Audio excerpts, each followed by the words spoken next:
Imagínate esto. Estamos en la penumbra total de una cueva en Sudáfrica hace 200.000 años. Solo nos ilumina la luz del fuego. Hoy vamos a hacer un recorrido fascinante por algo que hacemos todos los días, pero que tiene un origen totalmente oculto.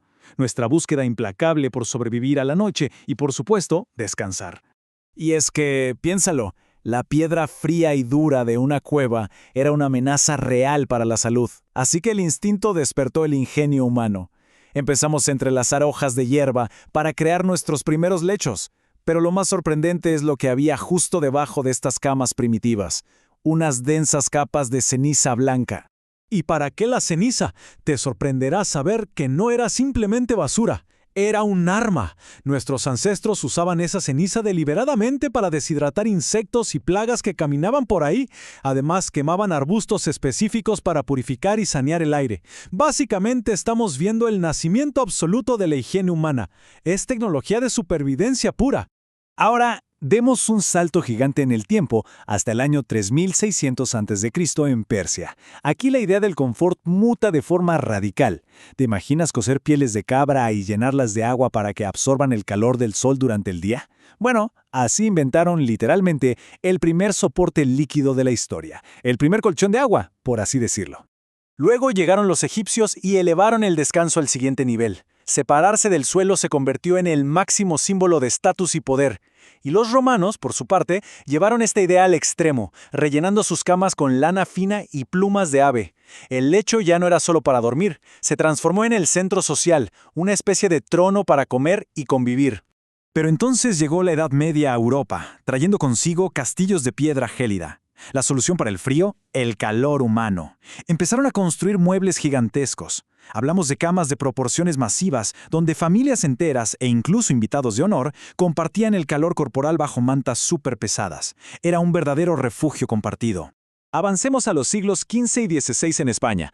Aquí la cama sufre una mutación arquitectónica increíble. La madera de repente pasa a un segundo plano y nace el imperio de los textiles. Se crea todo un ecosistema complejísimo de telas pesadas que servían para aislar por completo a quienes dormían en ellas. Y no usaban cualquier tela, claro. Hablamos de materiales súper ostentosos, sedas, terciopelos profundos, brocados brillantes. Todo esto formaba el famoso pabellón o paramento. Y ojo con esto, porque no era simple decoración. Muchas veces estas telas representaban el activo financiero más caro y valioso que podía poseer toda una familia. La anatomía de estas camas era sinceramente asombrosa. Tenían un techo de tela que llamaban el cielo, bordes decorados conocidos como goteras y cortinas pesadísimas que sellaban todo el perímetro. Básicamente, construían una pequeña habitación privada, íntima y térmicamente aislada dentro de unas casas que, de otro modo, eran heladas.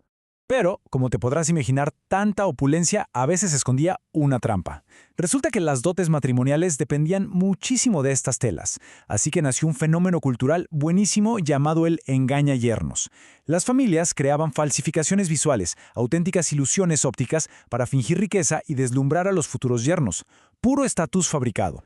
Y debajo de todas esas sábanas había toda una ingeniería invisible trabajando. Capas estratégicas de confort. Primero, ponían una base gruesa y tosca de paja para aislar el frío, conocida como la márfega, y justo encima colocaban la suavidad del almadraque, que era básicamente lana de superlujo embutida completamente a mano. Algo súper curioso de esta época es que el descanso no era totalmente horizontal. Mantenían una geometría estricta que elevaba el torso. Usaban un gran cabezal y unas almohadas más pequeñas llamadas acericos para garantizar una postura semisentada. Esto era indispensable ya que la gente importante gobernaba y recibía visitas sin siquiera salir de la cama. Llegamos al siglo XIX y las reglas se quiebran de manera dramática con el despertar industrial.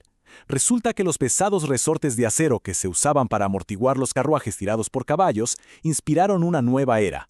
La revolución mecánica irrumpe por fin en el santuario del sueño.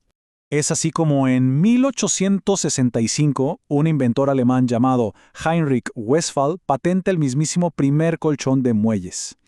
Aunque la verdad la idea fue un poco prematura para su tiempo. Se requirió de la fuerza implacable de la industrialización y la producción en masa para que este invento lograra popularizarse en el mundo. Lo más increíble es que el mayor impacto de este cambio fue a nivel de salud e higiene. Antes, la paja y la lana eran el hogar perfecto para atrapar polvo, ácaros y todo tipo de plagas.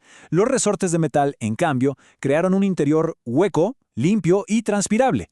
Fue un triunfo absoluto y definitivo para la higiene humana.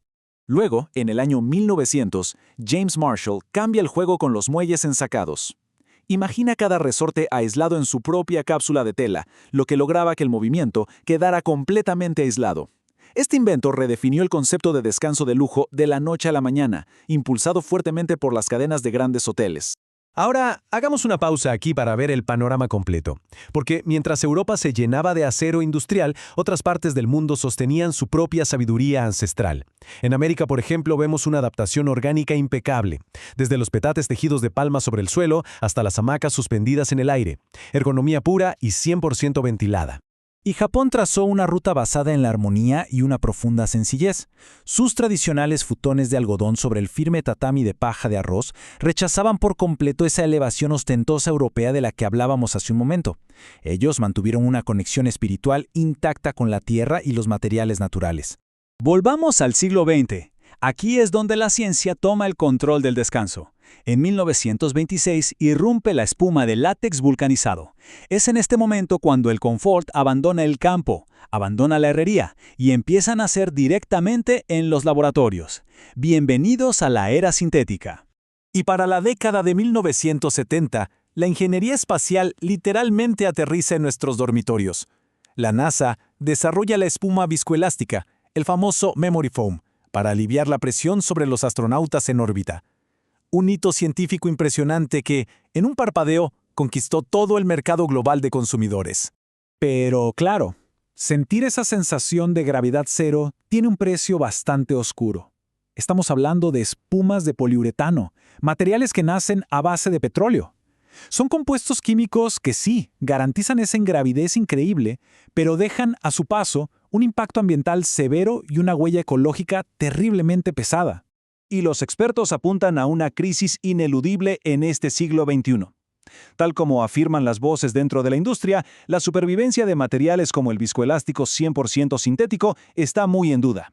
Nuestra dependencia de estos derivados está asfixiando el entorno y haciendo que nuestra forma actual de descansar sea ecológicamente insostenible. Por eso, el futuro exige un cambio radical de dirección. Se necesita construir una nueva ecología industrial en torno al descanso. Y esto implica regresar a lo puro, combinar fibras orgánicas, utilizar látex verdaderamente natural y armar estructuras con maderas macizas de silvicultura responsable.